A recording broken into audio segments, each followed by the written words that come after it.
Okay. All right. Good afternoon, everyone. This is Megan Morse. I'd like to welcome you to Softvision Suite's monthly webinar. This month, we're focused on reviewing the best way to manage safety stock as well as minimum order quantities. Before we get started, just a few items here. This is an introduction to our customer success team. We're the ones who run these monthly webinars for you and are assigned to each of you to help ensure your success on our product. If you have any questions, please feel free to reach out to us directly or using the customer success email located at the top of the screen. As well as if you have any suggestions for future webinar topics, we'd love to hear them as well. Just a few housekeeping items before we get started here. We do have everybody on mute to reduce any background noise. If you have any questions, you can utilize the Q&A icon located at the bottom of your screen to interact with us, and we'll also save some time at the end to wrap up with any remaining questions. This webinar will be recorded and made available on our YouTube channel as well as the support site. So if you'd like to reference it later or share with your colleagues, we'll send you out that link as well. Thanks, Megan. This is Stuart, and in this webinar, we're going to discuss managing your buys or purchases. We'll go through safety stock and the 3 different methods: flat, demand, or service level. We'll review a line to lot or case pack and how that works in the system and how you adjust your quantities based on that. MOQ, or minimum order quantities, which are restrictions that you have from vendors to be able to go in there and view and adjust those quantities on your requisitions. We'll look at never out SKUs, and these are SKUs that you could designate that you want to review more often than not, ones you want to make sure that you have coverage for. And then we'll look at next review date, which is a way of organizing your hot list. Now, safety stock's the amount of inventory you need to reduce the possibility of backorder and lost demand. So it's useful for dealing with any variable demand that comes in, or maybe delays in delivery from vendors. It does balance the cost of back orders and the cost of holding extra inventory. So you do have to look at what level you set it at and what method you used, based on lead time and also based on the cost of the item. It does ensure that the most popular items are in stock, those that you want to make sure you have a lot, if you have a lot of demand for it, and also ones you want to make sure that you always have available. And in Softvision Suite and materials planning, it provides a weekly cushion of net need. And we'll go through how that looks when we connect to the sample dashboard. Now, Janine's going to speak about the different methods of safety stock. Thanks, Stuart. Good afternoon, everyone. This is Janine. So we have 3 methods that Stuart mentioned. The first one is flat, and this is you are adding a specific quantity to each week of in the materials planning. So it is a flat level volume that you're adding that you will always have on hand for that particular SKU. This is ideal for high demand, low cost products. For products that support multiple products, typically kits, you have a common item that will be a base element in several different kits that you put together. It's also the method you want to use on a product that you absolutely never ever want to be out of stock. You always want to maintain a perfect cushion in the warehouse so that anything that might interrupt incoming purchase orders, you're covered with flat. It's a true overstock type safety stock. The next one we have is called demand. So what you do is you determine a % of your weekly demand that you want added to each bucket in materials planning. And this is a good method for those types of products that the demand varies throughout the year, holiday items or even seasonal type products. The next one is our service level. This is the most sophisticated safety stock method that we do have. It takes into account being able to maintain an inventory level and an in-stock level for the particular product. It looks at your stock on hand, your forecast variance, what your service level needs to be, that weekly demand, and it considers lead time, and it goes through an algorithm that then determines what inventory safety stock you need to have for each week. There's two elements that you have to add when setting these safety stock methods. You have to key in values. The service level does require two. You want to put in the percentage of orders that will satisfy, that you think you can satisfy for that product or SKU, and then you also have to put in what you think your forecast variance would be on that particular product. The best use for this is when you want to target where you want to have lower in-stock level for seasonal products that have a long reorder time than you would for year-round type products. And what's really key about this one is it does look forward. It does consider the lead time for your products and SKUs, whereas the others do not. So we get into, well, how do I set the safety stock method? So there's two places that it can be done. And I'm showing you this one simply for illustration purposes, because we would never ever recommend setting a safety stock at a warehouse or a category level. One of the things we do want to call out with safety stock, it's a conscious decision that you want to be careful that you're making, and you're isolating those particular products that really will benefit you, because it does require cost investment when you're building up safety stock. So this is an example of the warehouse default screen, which is located in your administration module.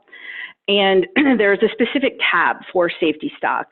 And depending on which method you choose, it will then open a box to key in that value. So with demand, you would key in a %. With flat, you're going to key in a round number that you want that to be.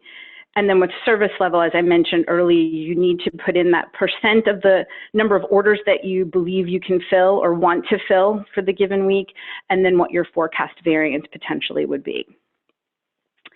The most common place that you would be entering safety stock method is your materials planning screen. So this is located on the miscellaneous tab, which is the middle section of the screen. Typically people collapse this panel because you're trying to make the planning horizon, give it more space. So in order to access this, open up the panel for miscellaneous, and I've got two snapshots here. One for the product level, so if you're in materials planning looking at the product, it would be under the product tab. You have your safety stock method is a drop down. You select what you need, and then again, it will highlight which cell you need to key in your value. When you assign safety stock at this product, it will automatically assign that safety stock for every SKU that exists underneath that product ID. Okay, so it might not be something that you want for every SKU. You might want to just isolate white twin extra long sheets in a bedding program, for example. So if you're at the SKU level, again, it's the miscellaneous panel, go to the item tab, and then follow suit with picking the stock method under the dropdown and then keying in your value. And I'll pass it on to Linda. Thanks, Janine. So hi, everyone. This is Linda. So I'm going to talk about a line to lot and typically where it can be assigned. So a line to lot is usually interfaced over within your daily IP process. It comes in the vendor item file. But it can also be managed within the application, within the product wizard. So if you elect to do that, make sure you go to the interface module, and within dynamic IP, you'll want to set the lot size on the vendor item tab to be application owned. Now, one thing to remember if you do this path, this is all or none. So you either interface all your align to lot or case packs via the daily interface, or you manage it all within the host. You can't pick and choose by product code. So managing case packs or align to lot, there's a parameter that is used, and it manages how the rounding will be handled within the materials planning screen. So the parameter we have listed on the slide, and you have three choices. Round, which means if we round up at half the case or larger, or you can set it to up, which means we will always round up, or down, which means we always round down. So you have a choice, and again, this is a company-based parameter. So the other option is for our suggested purchase order clients, there's additional flexibility that the module brings.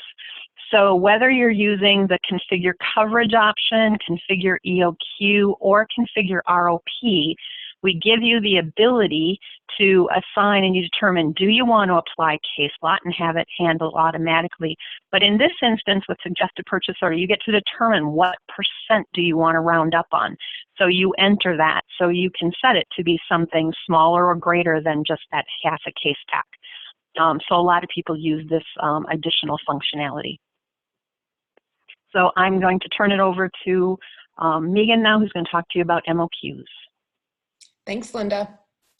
Okay, so moving on to minimum order quantities, or what we commonly refer to as MOQ in the system.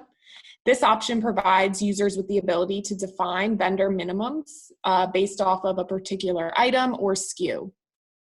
These minimums can be defined at a cost or a retail level, and then they are accounted for within the materials planning screen as well as on the requisition. So down below here, you'll see in the materials planning, you'll get an indication if you are below that threshold, and if you hover over that cell, it's going to tell you the rules that you need to make the adjustment.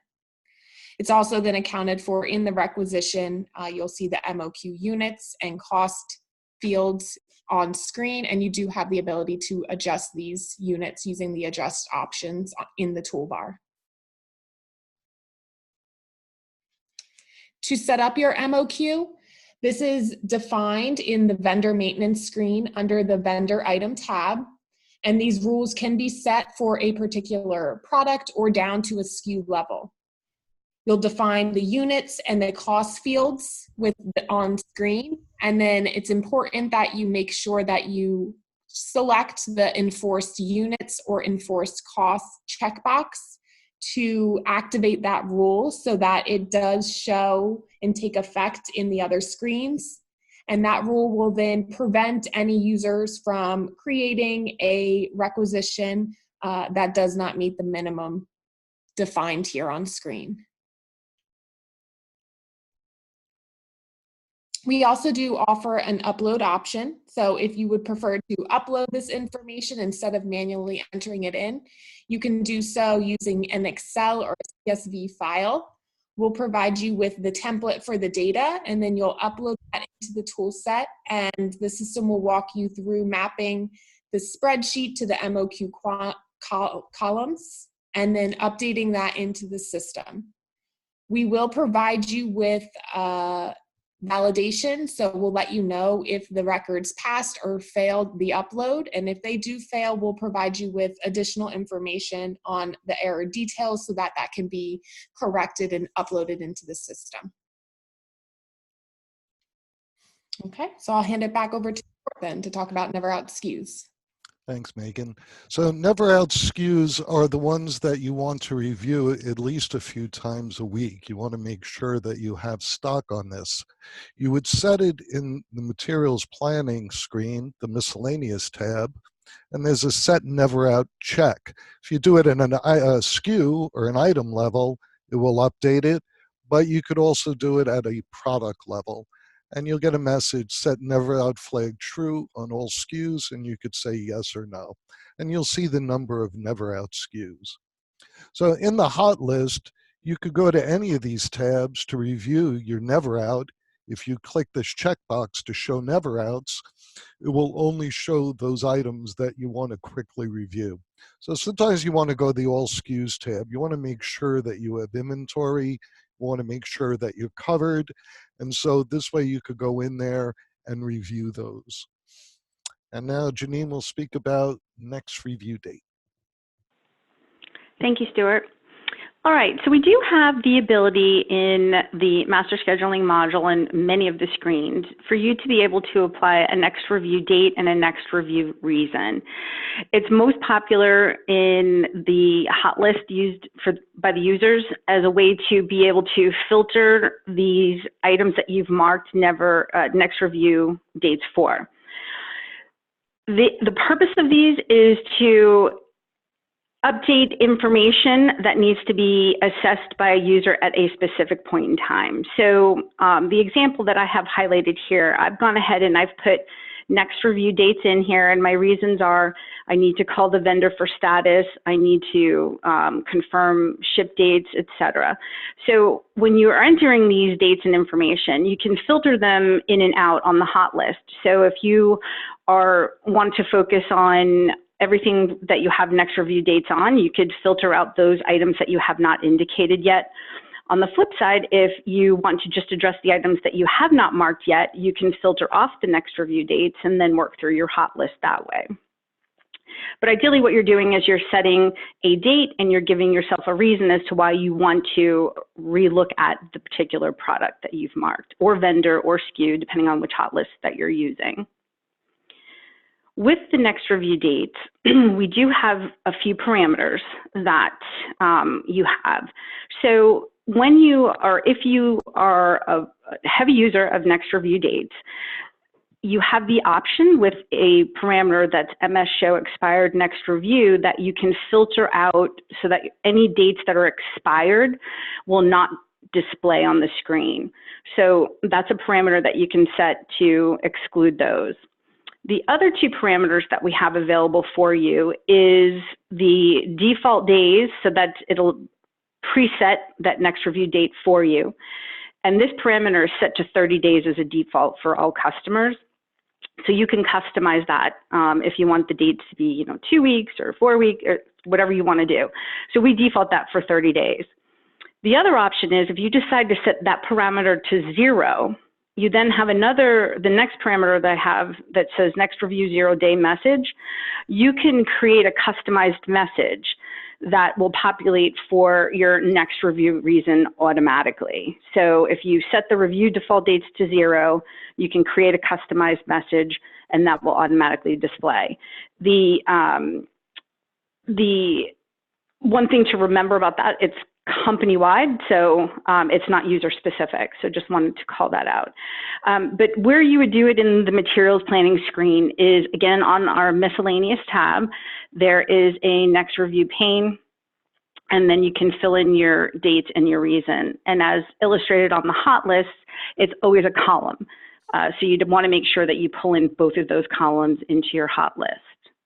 And with that, I'm going to turn it back over to Stuart, and he's going to give us a live review. Thanks, Janine.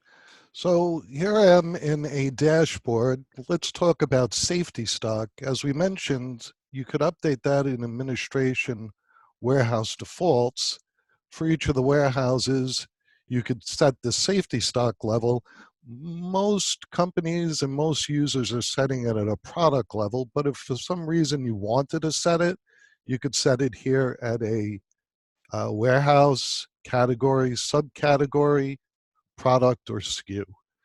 But most people do go to materials planning to set this. So here we are in materials planning for this one SKU. And you could see here in the miscellaneous section, I'm at a SKU level, and we have the method set for demand and a factor of 10%. If I go to the product level, I could go to the product tab. I could change this if I want to. Let's say I set that to 20%, and then I save it.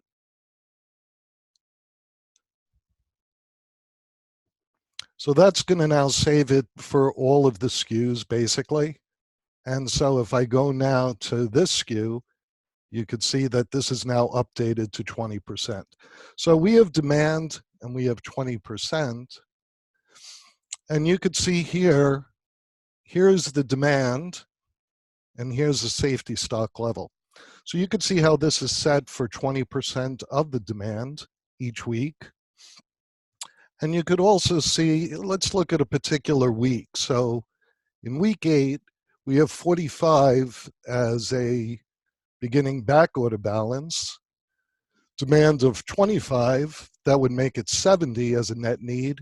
But because we have safety stock of 5, our net need is 75. So that's the way that would work. Now I could change this to service level, let's say, and I could put in a percent.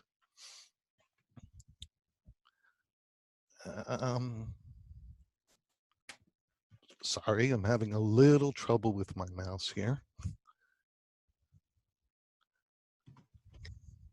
Stuart, we had a question come in while you're working Okay. on question on, do we have the ability to upload our safety stock? You don't have the ability to upload safety stock. No, No, not today. Okay. not today. No. Not from, yeah, not directly from the dashboard. Right. It's certainly something that we could do for you. Right. Okay. Okay. All right. I'm having some trouble here system-wise. Do you guys see my screen, actually? No, Okay. Not at all. no. I just see the meeting screen. Okay.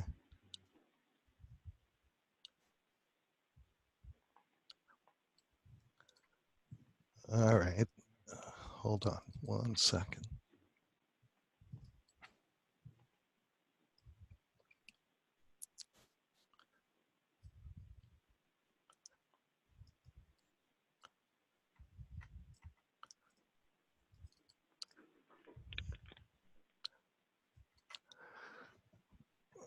All right.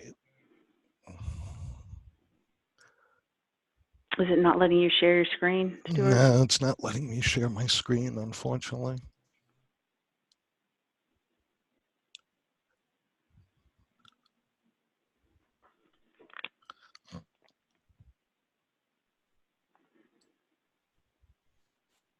Did somebody else pick up where he's left off? Is that possible? What I was thinking is we could log into the test environment and give Stuart control of the screen. Right. So right now, what are you seeing on the screen? I'm sorry, everyone. Just the meeting, you know, the original meeting screen that you see. Oh, we see a spreadsheet now. There we go.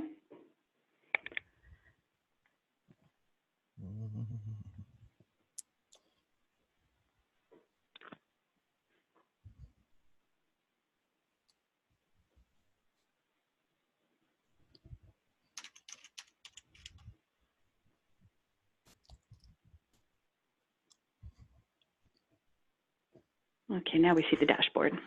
All right, let's go back.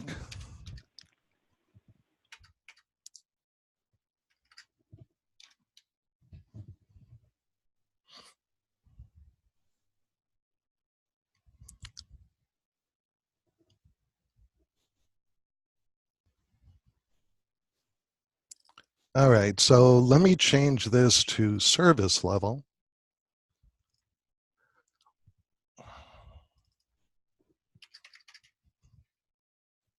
And I can make this, let's say, 90%. Well, actually, this one you don't put decimal places in. You put 90% service level. And forecast variance, let's say we put in 20%. Okay, and then I hit save.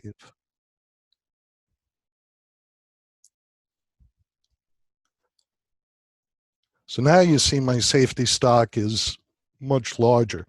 What service level is doing is it's taking a look at the lead time, it's taking a look at your average demand across these periods, and it's figuring out a safety stock level.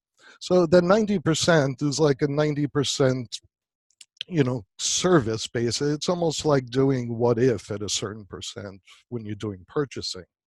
Forecast variance is how much you believe the forecast will vary, that demand will vary, you know, over the week. So the higher you go in this, the more your safety stock would be there. A lot of companies are using this service level safety stock because it does take into consideration lead time. Let me bring in one other item here.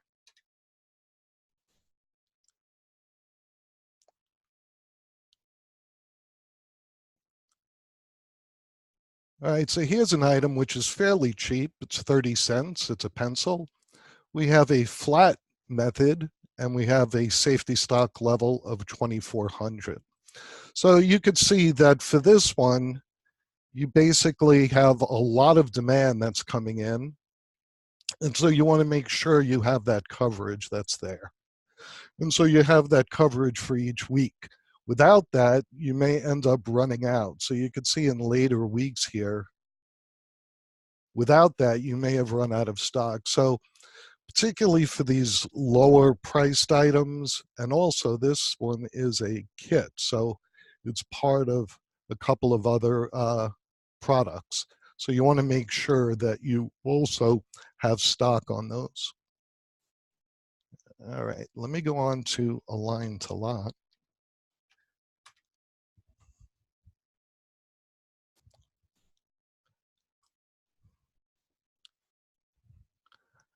All right, so here you see a lot size. Again, we mentioned that there's a parameter. The parameter is either round up, round down, or round, at the 50%. So this is set to 12.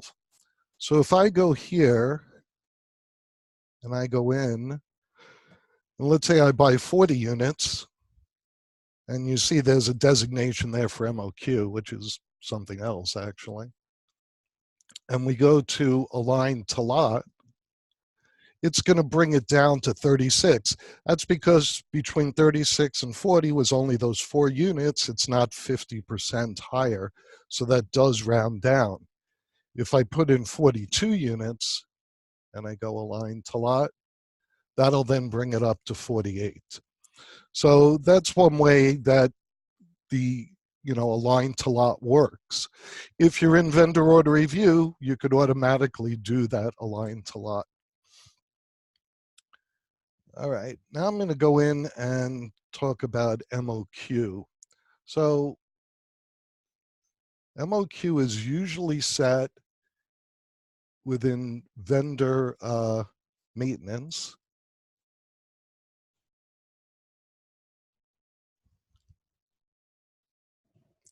And I'm going to bring in one vendor here.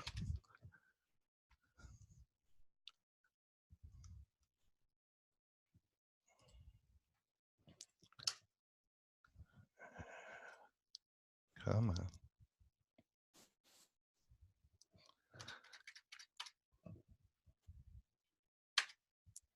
There we go. And we go to the vendor item tab.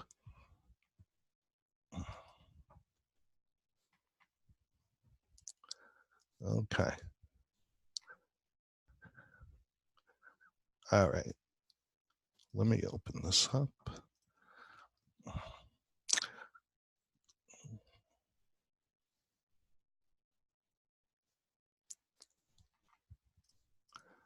All right, so here you could see MOQ, and we have it set at different levels. So here you could see we could set it at a color level or at a SKU level. So here we have it set at 504 for each SKU, and we say it's enforced. So we're enforcing the units, meaning that you can't create a requisition without going in and adjusting your MOQ quantities. You could have it for units, or you could have it for cost. You could also do it at a product level or at a color level. So here you see we have a color level MOQ. Now materials planning, I'm going to go into SKU group because I want to go to this particular warehouse. Actually, let me clear this. Let me refresh it.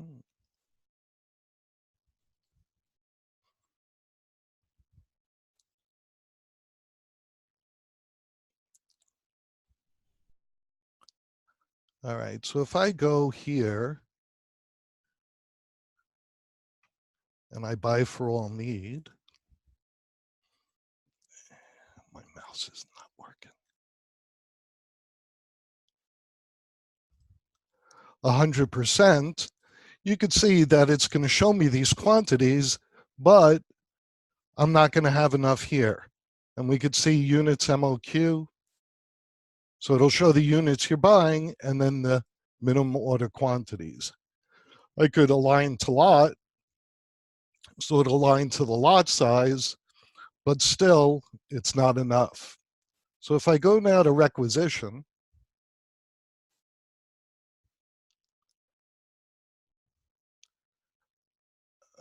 Okay.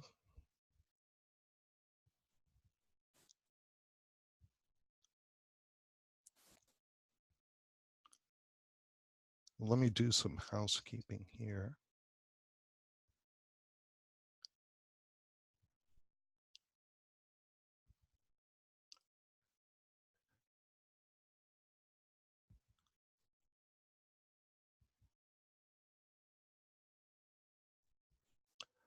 All right, you can see here's my minimum order quantities.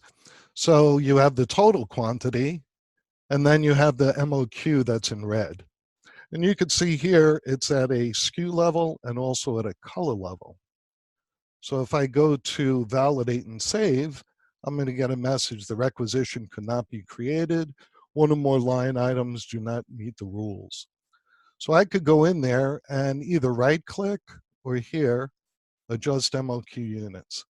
And that'll then adjust the units, and then I could do a validate and save. Okay, and I'm just going to leave this at this point. I just wanted to show you that in this miscellaneous section, you see the MOQ units.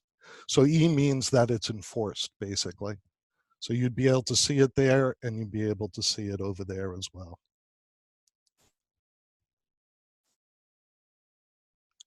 Let me close these out.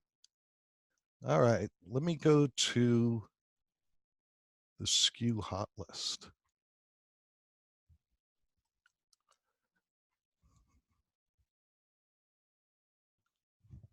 All right, so these are my never out SKUs. You could see how I say show never out, so that's checked. The never out flag is set to true. So these are ones, you know, this sample dashboard doesn't have a lot of data because we don't have much on hand units. So hopefully your never outs don't look like this. You have something on hand or on order, but this is a way you could go in there and look at the never outs and be able to review these. The product hot list will show you accounts of the never out SKUs, and the SKU hot list will show you all of those at a SKU level. And if I double click and go to the miscellaneous tab, here you can see set never out. So that's where you would set the never out. And at a product level, you could set it at a product level, and then it'll ask you if you want to set it for all products. All right, let's look at next review date. So you see here, here's the next review date and reason. You could filter this, you could sort this, you could group this. This is a way to organize your hot list, basically. You could review next review date items only, or you could exclude them. And you could go in there and just, you know, click the drop down, put a particular date, and put a particular reason, and then add it that way. And it does jump, unfortunately. The other thing is if you set this for next review date, set next review date, and you change the status to done, it'll automatically set that next review date. And it'll say auto set to review in 30 days.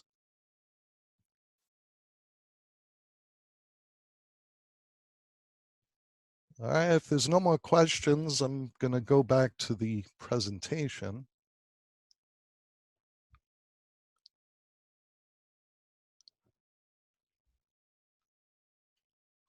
And here's a list of some tables and views that you could query. So if you wanted to find out your setting for some of these, you could, for safety stock, to look at the method or the factor and the service level, you'd look at this table, FMSH warehouse SKU, or you could look at the view if you have suggested purchase order, SPO data. Lot size is in vendor item, or it's in the SKU hot list or SPO data. MOQ and the units cost and enforced is in vendor item and vendor item product, or the SPO data view. Never out flag is in the item master, or you could see that in the SKU Hot List.